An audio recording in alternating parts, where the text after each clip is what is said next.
selling rhymes. I went platinum 7 times. It's still the ill and wanna see us ride. I guess because only God knows why.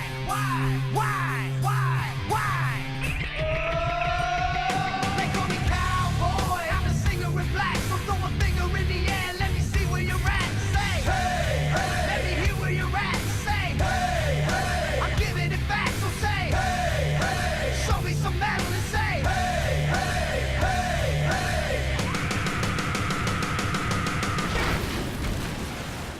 I like AC/DC and ZZ Top. We'll see Fist Beasties and the Kings of Rock. Skinner, Seeger, Limp, Corn, the Stones.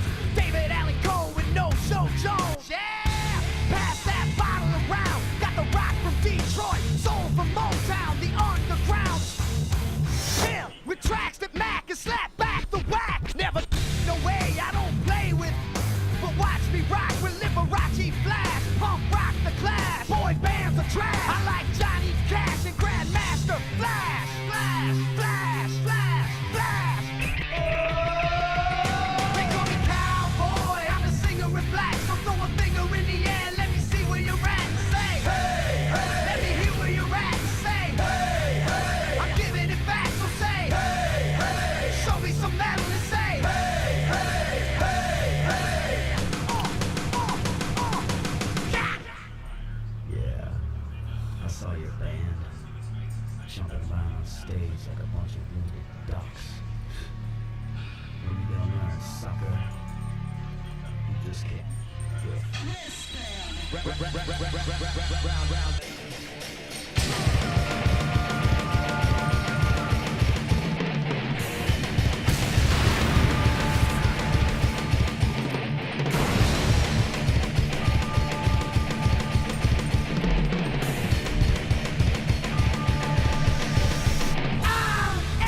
an American badass. Watch me kick. You can roll with rock or you can radio.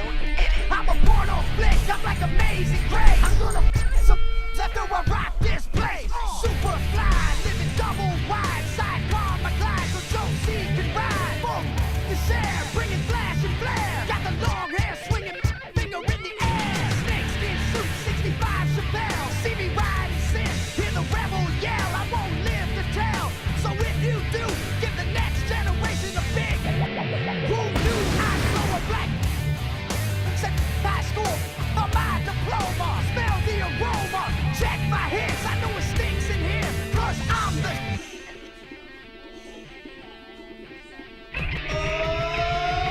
They call me cowboy. I'm a singer in black, so throw a finger in the air. Let me see where you're at. Say, hey, hey. Let me hear where you're at. Say, hey, hey. I'm giving it back, so say, hey, hey. Show me some metal and say, hey, hey, hey, hey.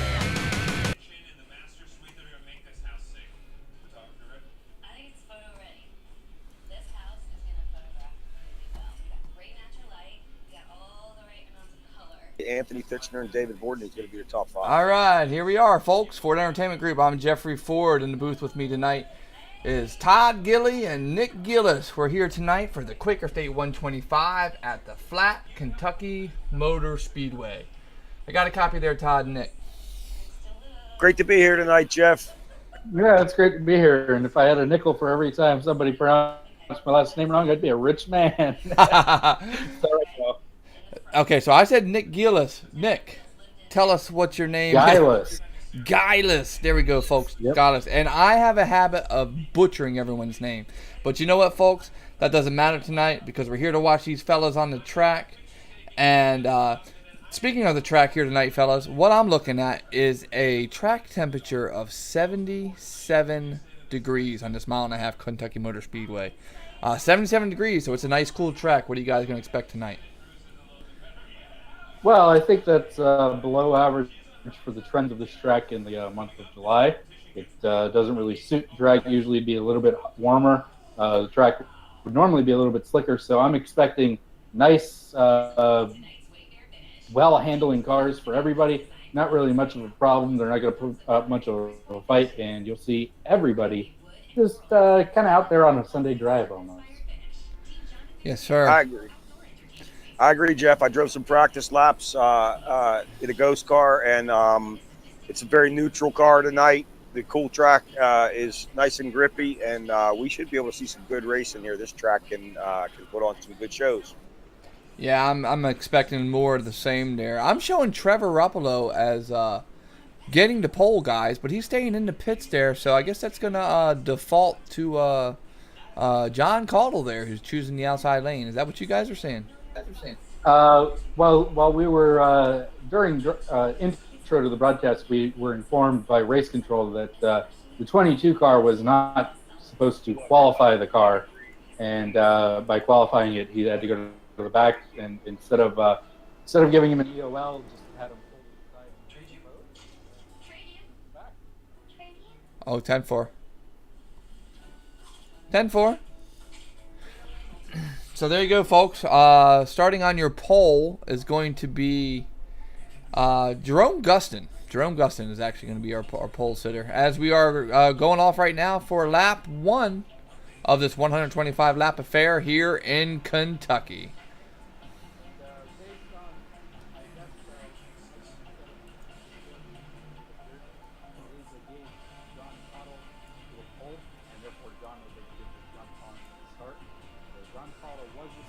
And we got Anthony sideways coming off the Yeah, we're just talking about Anthony hitting the wall a little bit earlier. He's having a little bit of bad luck with that so far.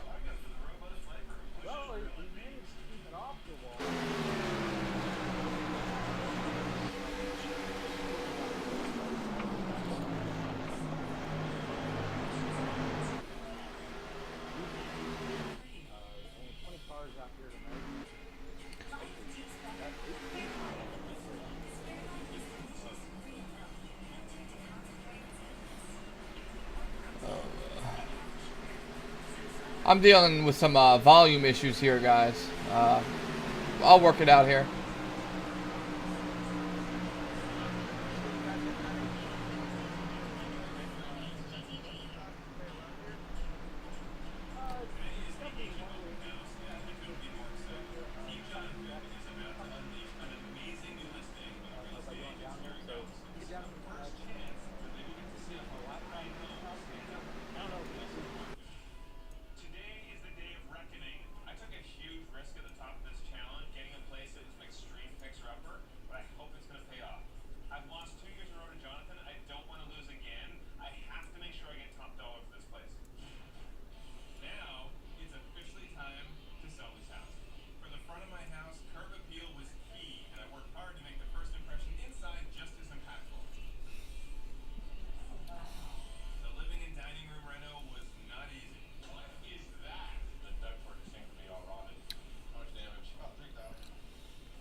Guys,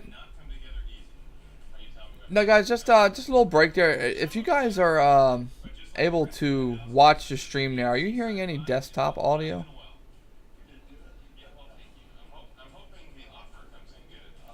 Just a little technical issues here, folks. We're going to continue with at least a video of it. We're trying to get some of the audio figured out. That's when we'll definitively know who won. It feels so good to be ready to show my house. Okay. I have been waiting for this day. I know everyone's going to smile when they walk in. They're going to be blown away. This house has got to sell fast. Audio's coming through? All right. In the living room, Reno, the budget got tight. This beam is cracked. Is anyone saying anything in the YouTube chat about not being able to hear it at all? Our kitchen renovation started out with gushing water. Whoa! Can somebody bring a bucket? Nah, nobody's saying anything. Water's off! But we tore out that crazy tiki hut. Now the only thing gushing in here are the real estate agents. This is perfect for Dallas.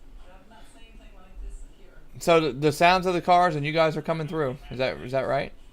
So all the other tile is here. But we got it all done and the results are spectacular. I've got folks that would love this. Wow. The master bathroom needed a major overhaul. All right then. And you guys are hearing yourself come through. All wrong. But it all added up to major value. It's got a great beachy feel in here. Whoa, what a transformation. In the back deck area, unexpected Okay, that's mine. the pilings are eaten away. I hate hemorrhaging money. Let's see here. Diversity, and now the real estate agents are piling up with compliments. I'm gonna pause my microphone.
Alright, folks. Back here at lap 76 of 125, where Stephen Massey has been leading for most of the night. We've had nothing but green flag pit stops, green flag runs.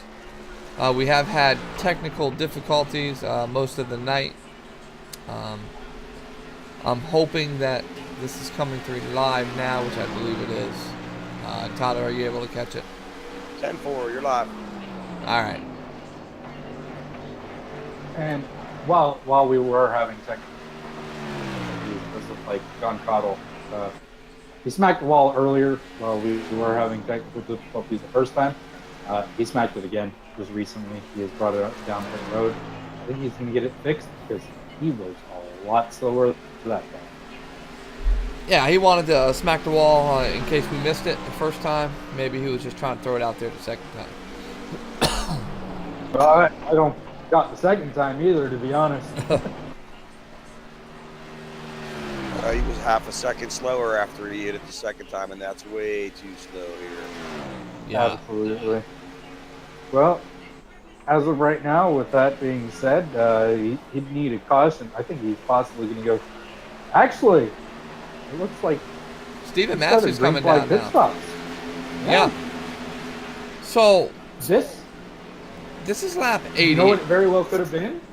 I think what it could have been, at least with Steven, what happened was John made an unscheduled pit stop, but it was close enough to a pit window for them to come in.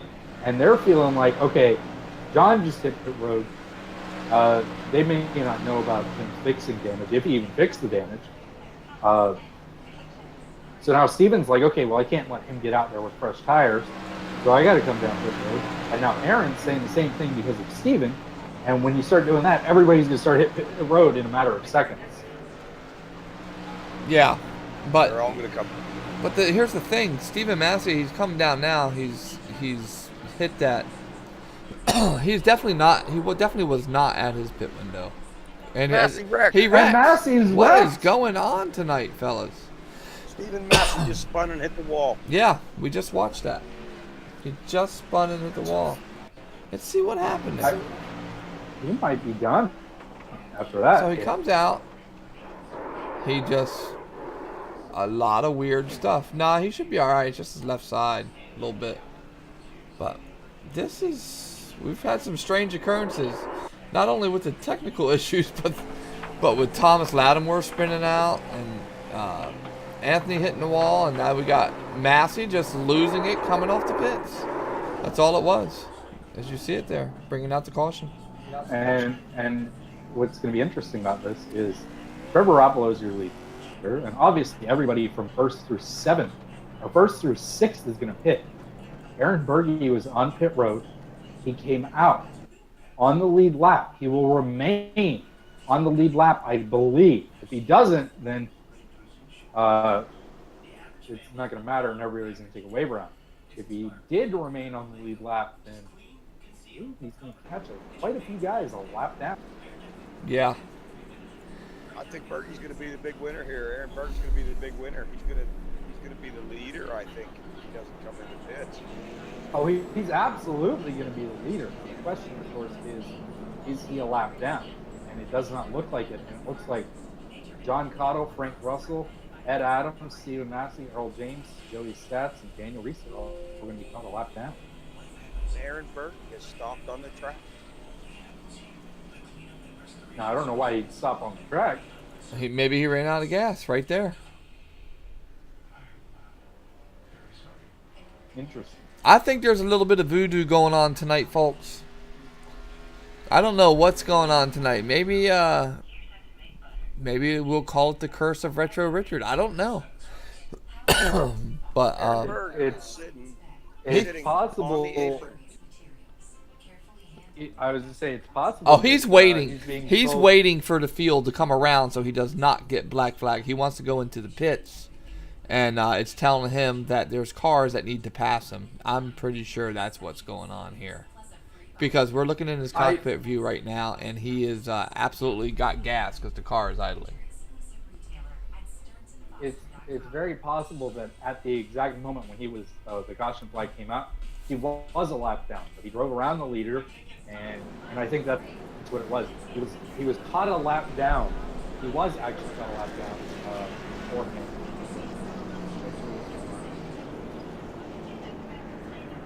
Yeah, this has been an interesting night, to say the least. Okay, it does look like he was caught a lap down. That's what it does look like.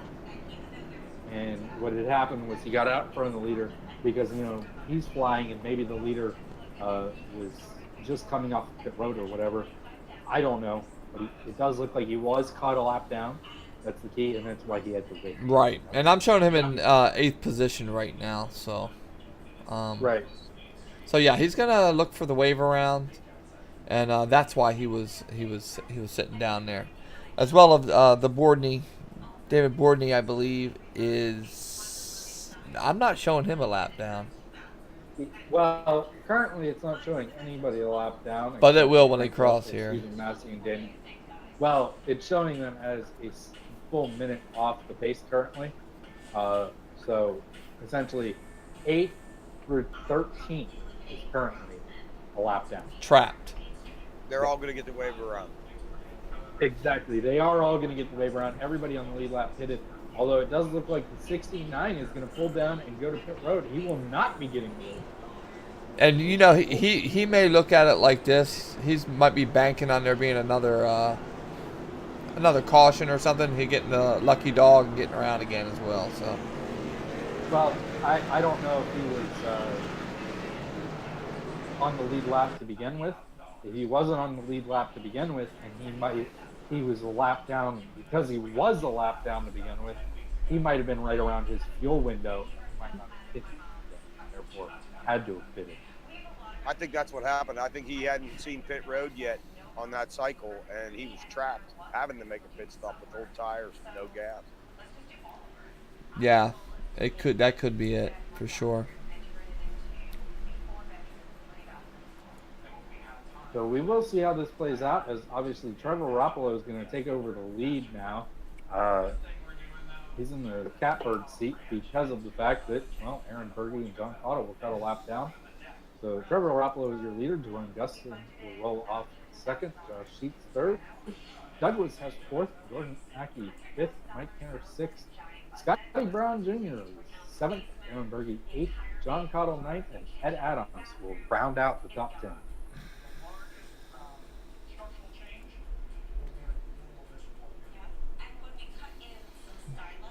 Here we go, going green. There goes Trevor. Trevor gets a great start. Also, it looks like the Josh Sheets really smart. Almost got up to the door of Jerome Gustin to see if he'll be able to do anything. It doesn't look like it. That outside line on a restart is just so powerful. As you see Jerome Gustin make a move. He's going to make a move on the leader. I think he might have spun his tires on the start. I don't know if he spun his tires on the start or if that was just a product of the outside line.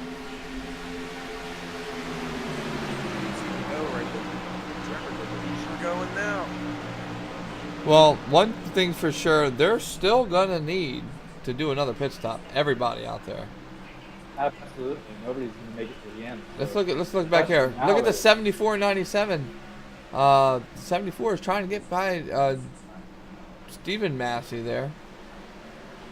97 is a man on a mission. Yes. Now the problem, though, He's lapped down. That's the problem. exactly. He was the first car for one lap down. First car, one That lap. lucky dog. Yeah, but he needs some activity to happen to make use of that lucky dog. Because without it, he looks like Oh, and he someone, might have it. somebody went. Two cars. Oh, yes, that's gonna bring out a caution. Maybe not. No caution. Well, Someone's got to well, throw the they caution didn't on that. wreck- They weren't wrecked. On the They didn't wreck surface. together. Wow.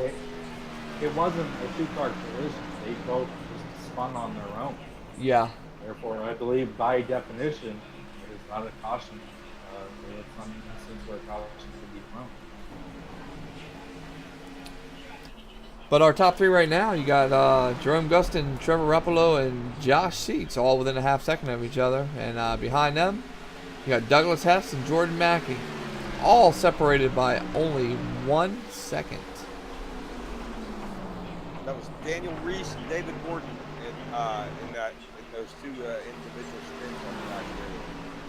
And I believe both of those cars were a lap down at the time of first.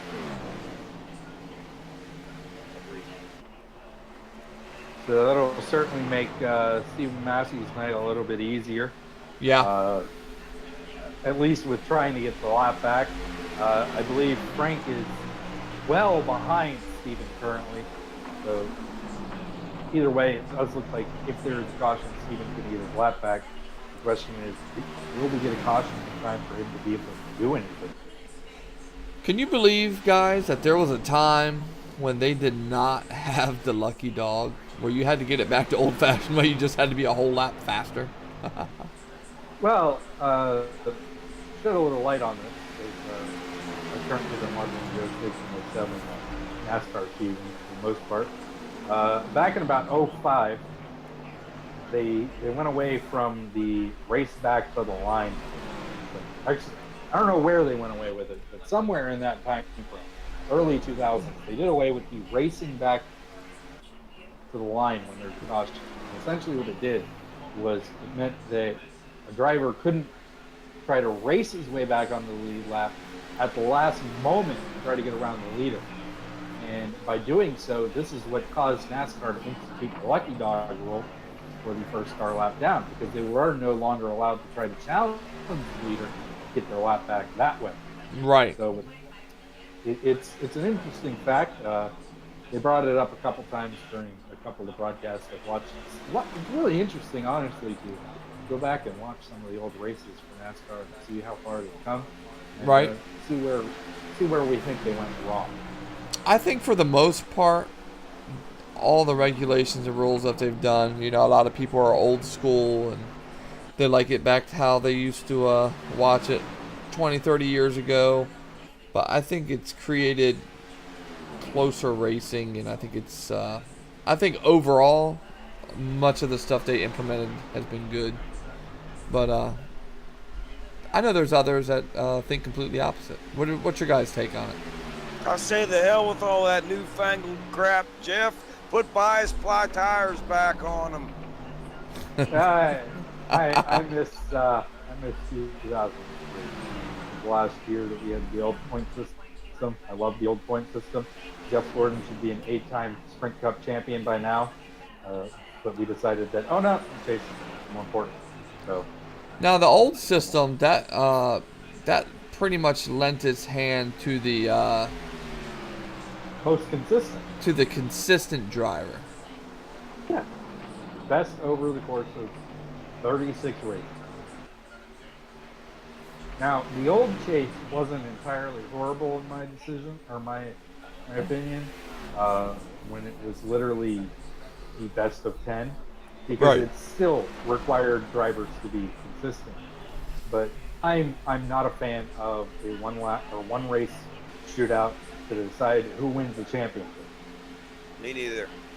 Yeah, if you guys look back there, it looks like Ed Adams and Earl James, both of Todd Gillies' drivers, are right on each other's heels. Absolutely, sitting in the 9th and 10th, looks like we're Yeah. going to be able to walk out of here with 2 top 10 finishes. Now the owner gets Like nervous possible. while they run side by side. Absolutely, they are actually they're closing a little on Kinner, it looks like, too. So we'll see how that works out for them. Yeah, they are. Aaron Berge and John Cottle, after restarting about 9th and 10th, I believe, are up to 6th and 7th, but I don't think it's going to be enough to catch the leaders at this point in time, as Trevor Roppolo retakes the lead from Jerome Gustin. Looked like he went around the outside of Jerome. I think I've been saying it all night. Running a lane and a half above your opponent, that's the way to go. Yeah. To get that run off the corner, yeah, you're really going to have to do that, because you get down low there, it just looks like you just don't have the power to run off as they get past that number 33 car there. I think Josh Sheets might have something to say about this before it's over, though, guys. You think so? I think he will. To be honest, he's there. We'll see how this plays out. Obviously, I'm a Chevy guy. I'd like to see the Chevy win, but more so, I'd like to see the Dodge win. That's not there. So I'll do it. I'll tell you what, guys. Why don't we do this? I'm going to work my way through the field here so that the sponsors and on these cars can get a little bit of airtime. So, in first place there, we got Trevor Roppolo in that Fan Vision red and yellow number 22 vehicle. Behind him, we got Jerome Gustin in that always fantastic looking STP number 43 car. Moving back behind him in third, we have the number 72 of Josh Sheets in that nice black vehicle. Behind him, you got Douglas Hess in that number 31 Caterpillar car. Behind him, you got the 82 in that Iowa State ride, that Chevy SS. Earl James, that number 39 Aris car. Earl James, that orange, gray, and black car. Mike Kinner in 7th, that number 74, One Power for Autism. And ninth, you have Scotty Brown, who's currently going down into the pits. Are we at that window, fellas? Green flag pit It does stops are look like underway. it. Looks like it. Let's go ahead and stop this and go to the... I was going to say, it actually looks like Aaron Berge and John Cottle may have started this whole little set of pit stops here. Yeah, and you'll find that when one goes, they all go. Oh, absolutely. Or shortly after. Because you have to, because like we talked about earlier, the longer you stay out on the track, the more time you lose. But you do gain the advantage of maybe trapping them down as well. But everybody stopping right now is going to be able to make it on fuel the rest of the way. I did notice in my runs here at Kentucky that you do not want to only take 2 tires. That's the kiss of death. Well, I'm kind of questioning because Aaron got out really, really quickly. So let's take a look back here and see. I don't think he took any tires from the looks of it. Yeah, you'd be I'm better off. looking at the replay. You'd be better off to take 0 tires than 2 tires. Yeah, no. From my replay, that car did not lift to the right. It did not lift to the left. It was just fuel. He took 0 tires. There you go. So he took a strategy play to try to win this race, and we'll see how it works out for him. Yeah. John Cottle took 4 tires. Looks like Ed and Earl jumped him, so they might have went for 2 tires. I'm not really sure what 2 everybody tires. decided to do here. 2 tires is gonna, man. I tried that and the car just snapped on me. I mean, I could feel it was on the edge going around in turns, and man, it just snapped all of a sudden. Now it may be different than on the B cars. It may be different on the A cars. Maybe it's something that you can do, but from what I experienced, 2 tires was terrible. Now, Aaron is going to take over the lead. Trevor, it appeared, took 4 tires. Josh Sheets is going to get around him here. He is going to go to what appears 3rd place as Jerome Gusson is going to get around. Actually, Jerome is going to take over the lead. He got out in front of Aaron. So, I don't know if Jerome took 2 tires, what he did, but it'll be interesting to see who took 4 tires, who took no tires, what everybody did, and how it's going to play out until the finish. Well, Right. Back and I checked, Ed Adams definitely took 4. 10-4. I guess Cottle had a really long pit stop then. I'm showing for Jerome a 7.8 second pit stop, which means 2 or no tires. Yeah. And Aaron had a 7.1 seconds, which means he had 2 tires or 0 tires. Right. Now, what about Josh Sheets sitting in 3rd place? Josh Sheets I'm showing as having a 12.9 second pit stop. That's 4 tires. He's got 4. Trevor's got 4. And you can... If Everybody you're else watching has it right 4. now, Everybody else has 4. absolutely. If you can see this right now. They have closed up quite a lot on Aaron.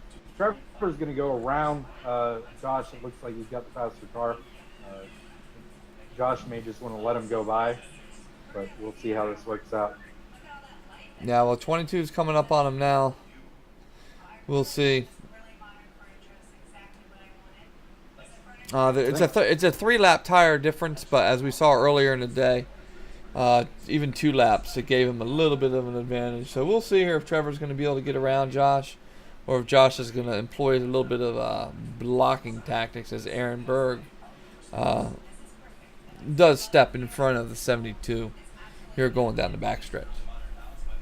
Well, I think he was trying to utilize a little bit of a pick maneuver, but Aaron's holding his own right now. That high line is helping him. Yes. I think Trevor's going to get around Josh right now, and then he's going to probably make quick work of Aaron on both tires. Yeah. I would guess. And then once he gets past him, he's going to have that clean air. Where, he almost hit the 8 there. Oh, that was so close. Yeah, that's pretty close. Once he gets past the 8 there, he's going to have free sailing to get to Jerome. But he's only going to have looks like 15 laps to make up 3 seconds. So I don't know if it's going to be enough, but he does still have to get around Aaron. Absolutely, and we all know an old adage: catching is one thing, passing is another. Exactly. Usually, when you have fresher tires, especially when those tires are 20 some odd laps fresher, the passing part becomes a little bit easier as he does get around Aaron. So we'll see how this works out. He does, of course, have 20 some odd lap fresher tires than Jerome does on the left side of the car. So we'll see how that plays out for him. But if I was in Aaron's position, I believe he was running about 6th or 7th before pit stops happened. He's currently running 3rd. If he can hold off Josh Sheets and get a 3rd place finish, that was absolutely the right move. Even if he doesn't, it was still the right move. It was still the right move. Absolutely. It gave him the best chance that he could. So. And he the speed check going at number 1 here. Jerome gets up to 198, and it looked like Trevor behind him. Trevor's gaining, but he's not gaining entirely too fast. We'll see what happens here in his last 12 laps, though. Now, of course, I believe we all expect Anthony to move out of the way, and he does. And Anthony's 74 laps down there. Do anything get down and try to race these guys from 74 laps down, but absolutely class move by Anthony. Class to the field usually, and we'll see how this works out for Trevor as he tries to run down. He is trying to run him down. He's gained about a second in the last 5 laps, so that would put him more or less on Jerome's tail on maybe the last 2 laps. Well, he took 2/10 out that lap. We'll see. Like we said, it's 2 tires, so he did pick up at least 2 fresh tires. Theoretically, that should work, but he said it's not fun. Nah, looking back there, Stephen Massey, he's got to be kicking himself because he had one of the fastest cars in the track, and he finds himself the first car down 1 lap. It's interesting, both of the 2 cars who were so dominant in the early stages of this race are both, Connell's about to go a lap 12th down. and 13. Yeah, it's amazing how far they fell. Yeah. And I mean, Aaron's continuing to hold on to 3, or third in the 8 car, so he's right up where he was pretty much all night. Again, that was a strategy play because he had fallen back too after that pit stop fiasco. Looking back at Scotty Brown, folks, he's cracked the top 10. Well, he just lost it to Kenner, who's in 11th now, but Scotty looking for a top 10 now. Scotty Brown, our broadcaster for Monday Night Pitstop Truck Series. I love Scotty Brown. And Yes. It does look like Josh Sheets got around Aaron Burden. We'll see if he'll be able to hold on to that and hold on to 3rd. But again, even if, as long as Aaron can hold on to 4th place even, the right move. Now, if he ends up back in 6th or whatnot, I don't know exactly Yeah. right move. But as of right now, it absolutely was the right move to make. And honestly, I question it if he falls back to 6th, but at the same time, I'd say it probably still was the right move because at least he took the risk to try to get up. Yeah, and I don't know what position he was at when he decided to do all that, but if he was in the midfield or further back, I don't remember where he was exactly, but it's still not a bad deal. He's still gained positioning, and what if they had a caution here? He'd be up front with good tires. So Absolutely. And, it does look like Trevor cut about he's down under 2 seconds now. With, yeah. Jerome. So we'll see how this works out. My calculation showed 6 laps to go. My calculation showed that with 2 laps to go, he should be onto his bumper.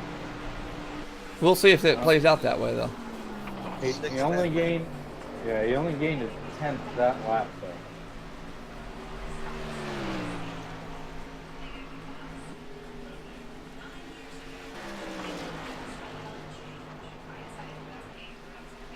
They don't give out the money or the trophy or let nobody kiss the girl until it's over, but that's a long way to make up 5 laps. Well, I believe he's going to get there. I think Trevor's going to get there. Well, from what I'm showing, he's down to 1.3. Oh, yeah. He's closing it. And trust me, Jerome has got to get by this lap car here, which is slowing him down a little bit. But Trevor's going to have it under a second here with about 3 or 4 to go. I think they need another lap car giving Jerome a run for his money. Yeah. You might be right. But he's cutting it down. It's dwindling. Tell you what, Jerome better not make a move. Absolutely, but I do believe that we are under the laps of which we're done. This oh, yeah. If there's a caution, it's over. Yep. 3 to go, folks. 3 to go, folks. Down to 3 to go. We're riding on board right now with Trevor. Let's stay on board and watch him get by. John, who gets into the wall. Again, I think Trevor might have got out of the gas. Might have burped throttle a little bit. Yeah, he may have burped it just to avoid that. So that could help out Jerome, but it's still going down 2 to go, and I'm showing about a half second behind. He may run out of laps here, but if he gets to his bumper there, who knows? Yeah, if he gets to his bumper by turn 4, we could be in scrap there. Yeah, I think you're right, though, Nick. I think he's going to come up maybe a lap or 2 shy. But if he can get the draft right here with him, he's really going to have to hope for some sort of mistake from Jerome. Wow, is he catching him? But I thought all along he'd be about on his bumper coming to the end. And I just don't think he's going to have enough, folks. Well, you got to admit, when you were wrong and I was wrong, man, I didn't think there's any way he'd get that close to him. And he's there, but he's not going to be able to do it. Jerome's going to be our winner, I think. Yes, sir. But it was close. Wow. It was a great race, though. Absolutely. That was a great race. Fantastic. I'm glad we got through our technical difficulties, and the folks out there who may have turned it off because of that, hopefully they can come back and see these guys, because that was a pretty good display, and that was all heart there for Trevor, man. Almost making it happen. He was about a lap or 2 away, that's for sure. But let's take a moment, folks, and break away for our sponsors, and we'll be right back.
All right, folks, back here in Kentucky. This was the Quaker State 125, where your race winner was the number 43 of Jerome Gustin, followed by second place Trevor Roppolo and third place Josh Sheets. We have all three drivers here on pit road, and we're about to talk with them. So, Josh Sheets, you are in third. You are made the podium there. Take it away, Todd. Josh Todd Gilly in the booth. Congrats on getting third place there, man. You really drove that car from way in the back to the front. How'd you manage that? Oh man, it was very tough. These guys are very hard racing guys, and it's very tough to get around these guys at any track. Well, you just had to go where there wasn't and dive it in the corner and hope it sticks. And sometimes I got lucky. Yeah, we started 19th and worked our way through the field pretty quick. And that first pit stop, I got caught with a speeding penalty, so that took me right back to where I started. So I was pretty much counting my blessings just to being able to get back up to the front the way I did. So you passed them all twice then? Yeah, I had to make that second journey, and thankful that Hell Yeah Racing Ford was top notch today. Jason O'Connor and Michael Kenner have some top-notch equipment over there. I was just going to ask you if you had anybody you wanted to thank for getting you there onto the podium, and again, congrats to you for bringing that car home there in third place. Yeah, Jason O'Connor called out at the last minute and asked if I would step in, and last week he got a second place in this car, so it's been a great couple of weeks for Hell Yeah Racing, a second and a third 2 weeks in a row, so good things are happening over here at Hell Yeah Racing. Awesome job, man. I'll throw it to my good friend Nick Isles to talk to Trevor Roppolo at second place. Hey, Trevor, congratulations on the second place finish. Heck of a race. My number one question that I'm wondering here, when you were trying to run down Jerome, you had to deal with some lap traffic in John Cottle, and John looked like getting into the wall. Now, you feel like, because it looked like you burped it. I guess that's the first part of the question. Did you burp it? And if you did, do you feel like that's what possibly cost you the race? You know, I'm not sure at that point. First of all, congrats to Jerome. He drove the wheels off that thing with two tires. That must have been getting pretty tight on him. So congrats to him. But yeah, I don't know if I burped it or not at that point. I was just kind of trying to go as fast as I could, and yeah, I saw him hit the wall, and I think I just kind of dodged to the left as quick as I can. I might have lost a little momentum, but I don't think I burped it. 10-4. You got anybody you want to give a shout out to here?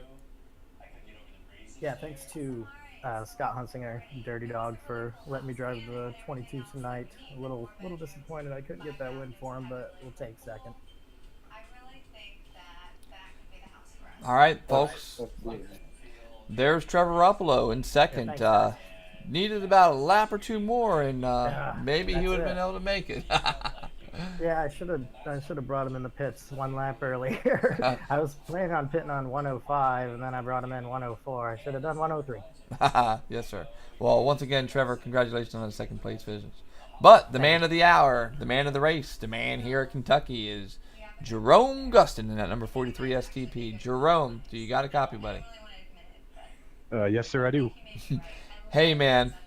Nobody was probably looking at their rear view mirror a little bit more than you were there in those last few laps.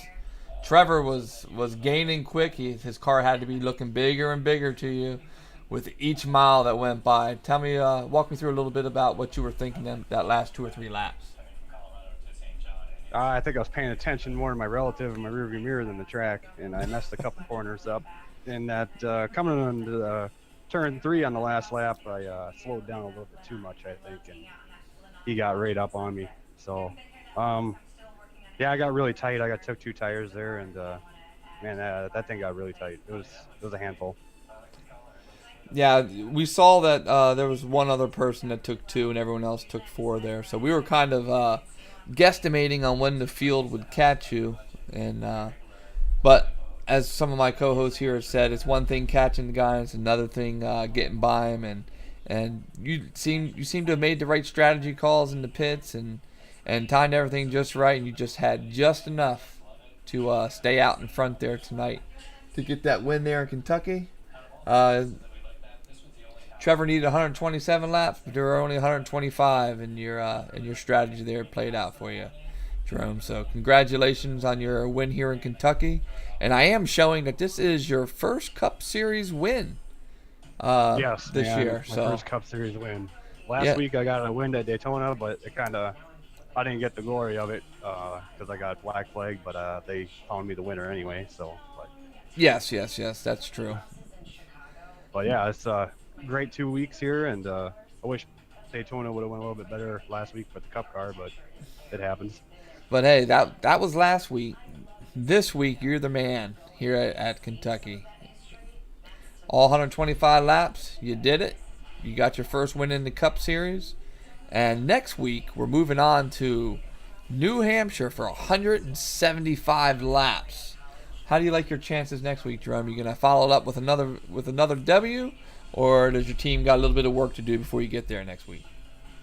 To be honest with you, when I enter every week, I shoot for a top 10. I don't try to overdrive the car too much and just finish the race. And usually I finish top 5, top 6. So that's what I try. I like New Hampshire. I'm good. I'm pretty good there, and looking for a top 10. All right. So there you have it, guys. Jerome Gustin, tonight's winner. Looking forward to a good finish next week as well at New Hampshire. Jerome, I know you don't do it by yourself, so is there anyone out there that you want to give a shout out to? Anyone that you'd, any of your fans that might be watching? Just anything at all. The floor is yours. Yeah, I'd like to thank my fiance Lindsay.